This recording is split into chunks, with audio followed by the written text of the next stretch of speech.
Hello, hello, everyone, and welcome back to Airdomo Global, your weekly guide to the world's most compelling real estate markets. I'm Stephanie Gillison. And I'm Charles Bornheimer. And Stephanie, one question to start us off today. 700 islands, 50 minutes from Miami.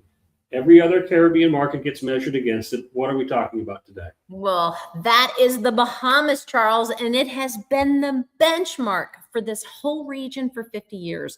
Look, the Bahamas charges no income tax, no capital gains tax, no inheritance tax. And if you watch us repeatedly, you know I love no tax.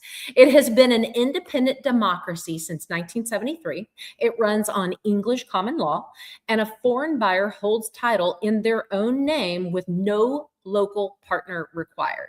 So the range is the part that surprises people. You can buy in the Bahamas in the mid 400s, or you can buy a private island. So when somebody calls a market a safe haven, the Bahamas is usually the one that they're talking about. Yeah, absolutely. And by the way, if you're watching this at any time, you think of a question about the Bahamas or really anywhere else in the neighborhood down there about buying, about what ownership looks like, just go ahead and pop it in wherever, if you're on YouTube or LinkedIn, and we'll make sure to get to it as soon as we can. But let's talk about the three markets in Bahamas that really matter. There's Nassau and Paradise Island. That's first. Then there's the Out Islands in Grand Bahama.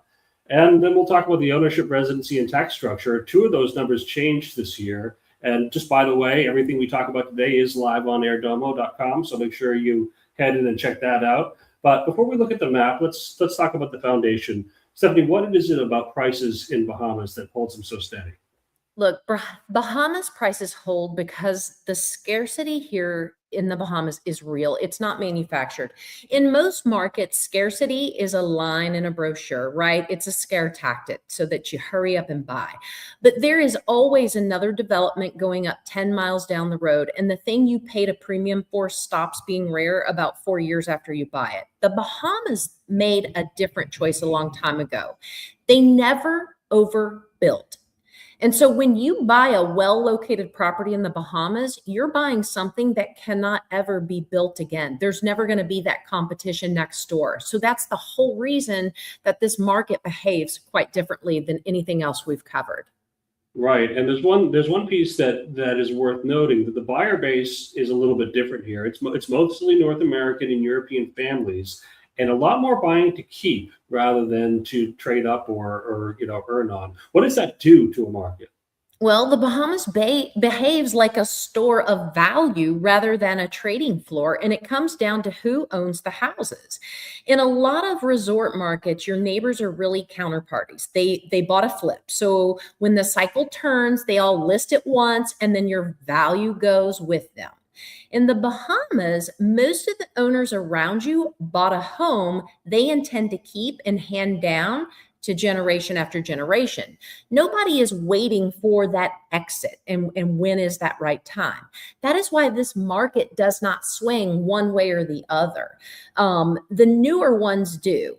And steadiness like this is worth more than that headline rental yield that we've talked about and covered on some of our other markets.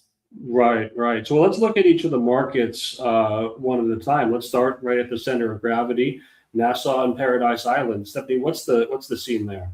Well, so Nassau and Paradise Island, probably a lot of you have vacationed there. It's the one part of the Bahamas that behaves like a working investment. Everywhere else in this country is beautiful, and most of it will sit quietly and hold its value, which is fine if that's what you want. Nassau is different because the rental demand is already there. The tourists arrive year round. The managed programs already exist, and you're not waiting for a market to show up someday. If you want a property in the Bahamas that earns something, you hold it.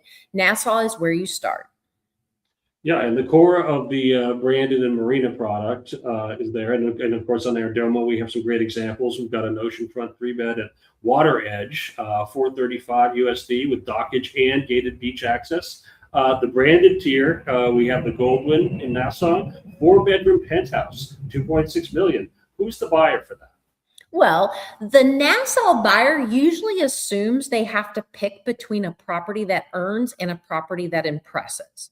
But look, on this island, you do not. A condo in 400s with a dock and a managed rental program sits on the exact same island as Lyford Cay, and which these are two of the most private addresses in this hemisphere. Same laws, same tax treatment, 20 minutes apart. That much range inside one market is rare, and that's why Nassau is where most people should start looking. Now let's jump off New Providence entirely. The out islands, Abaco, Exuma, Eleuthera, lower density, more land, a lot more seclusion. What's different out there? Well, the out islands are where you stop buying a condo and you start buying actual Bahamas. Nassau is the working market and it does that job well. But the out islands are a different decision entirely. Out there, you are buying beach, acreage, and all the space around you. And most of the rental income does go away. What you get instead is land that will not be subdivided out there. It's not going to be subdivided out from under you in 5 years. And for a certain buyer, that trade is not a compromise at all. It's the entire reason they went to the Bahamas in the first place. Yeah, a great example of that is one of our flagship properties, the Montage Key, a private 53-acre island in Abaco. Yeah. We have branded residences out there starting just under 5 million. There's also dual beachfront estates from about 6.8. So those are, yeah, as you said, those are land plays. Those aren't income plays. And then let's look at another quarter, very different budget, Grand Bahama over on the West End. Well, most of the people assume that owning waterfront in the Bahamas starts somewhere around $2 million. And on the west end of Grand Bahama, that is simply not true. You can buy a full acre of titled land there on the water with a dock starting in the mid 500s. So that is what a small condo costs in a lot of American cities, right? And here it buys you an acre in a country with no income tax. So the Bahamas is not only a millionaire's market, the West End is proof, and almost nobody expects that part of the story. That's why we know so many people in Miami that have a boat that get on the boat and take that boat ride for the weekend home in the Bahamas. And that's where they're headed. Right, and there and up on Airdomo, we've got full acre canal and beach lots. We've got Old Bahama Bay, West End, 525 to 600K, private dock, marina access. That's a lot for your money, right? Yeah, but let's talk about the weekend. Yeah, that sounds great to me. Let's talk about actually owning there. Let's talk about the rules for the foreign buyer. Well, owning property in the Bahamas as a foreigner is close to owning at home here in the US. And I do not say that about many markets in the region, as you know. There is no local partner that you have to take on. There's no trust structure that you have to build out. There's no workaround that somebody has to invent for you. You buy in your own name and you do get to hold clean title the same way you would in Florida or in Ontario. The legal system runs on English common law, so the paperwork looks familiar to anyone who has bought anywhere in North America or Great Britain. So very little about this is strange to anybody. It's very familiar.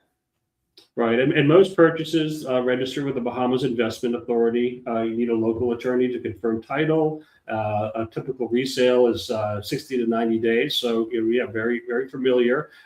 Proceeds can leave the country without any restriction.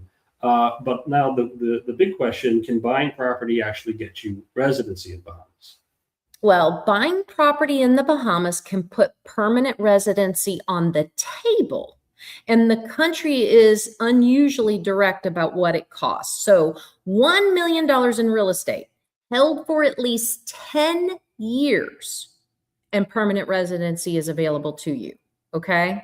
So take that to 1.5 million and your application moves to the fast track. So there's no language test and there's no point system. It's one purchase held for a decade in a country that never touches your income. So very few places state the deal that plainly. And for a lot of buyers, that clarity is worth as much as the tax position is. And then, of course, one property has to clear that $1 million gate on its own. You can't stack your purchases. you should probably confirm the current thresholds. If you're getting into a transaction, confirm with the local attorney, because things do fluctuate, and the category of property has a bearing there too. You don't want to file wrong, obviously, because then you're going to be back at the beginning. But let's look at the tax structure. Two numbers changed a bit this year in 2026. Yeah, anyone buying in the Bahamas this year needs to know about the 10% VAT on the transfer, because foreign buyers pay that rate at every price point. So here's the part people miss. That 10% is customarily split between the buyer and the seller. So on a $600,000 lot, the $60,000 is usually 30 on your side of the table. Okay, $30,000. It is negotiable, and it does get settled in the purchase agreement, which is exactly why it belongs in your math from the first conversation rather than the week before closing, right? You need to know this up front because it is part of negotiations. It does affect resale values, and it does affect what developers ask for property, because they're taking that into consideration when they're working it into market value. So even with that cost, a country that never taxes your income or your gains or your estate, look, they're doing something almost nowhere else will. Okay.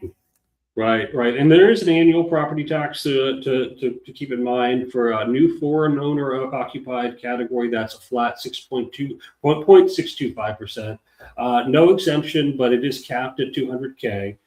That cap went up from 150 this year.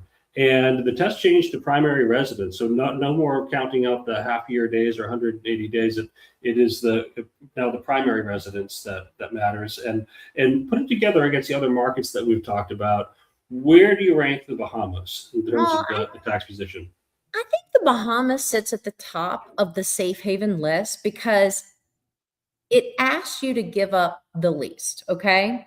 I love Barbados. We covered Barbados. I love Barbados. I love Turks and Caicos, which is very close to the Bahamas. And they offer a similar tax position. And look, both are excellent markets in their own right, and I'd settle for either one. But what the Bahamas adds on top of that is depth.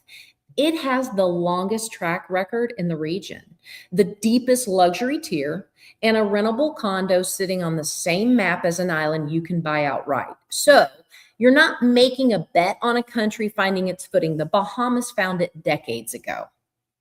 Right. And again, there's several on Airdomo today. We've got Nassau, West End, and Nabucco all represented, but we do have some great contacts and some concierge resources. So if what you need is a little more specialized and you need someone to find it for you, we are standing by to grab that for you. Stephanie, what's the last word on Bahamas that you want people to take away? If the Bahamas has not been on your list until today, look, it should be. The first thing to get honest about is which Bahamas you actually want, because there are 3 different decisions as we've covered: the rentable condo in Nassau, the private island in Abaco, or the acre of waterfront on Grand Bahama. Go to airdomo.com. Look at what is live right now and talk to our concierge team before you sign anything. The smartest buyers move before the trade is obvious. The accessible end of the Bahamas is still not obvious to most people, and that gap is the only window that ever really matters. Thank you again for joining us on Airdomo Global. We'll see you next week until another market and another opportunity. Until then, find your place in this world. Thank you. Yeah, and find it on Airdomo. We'll see you next week.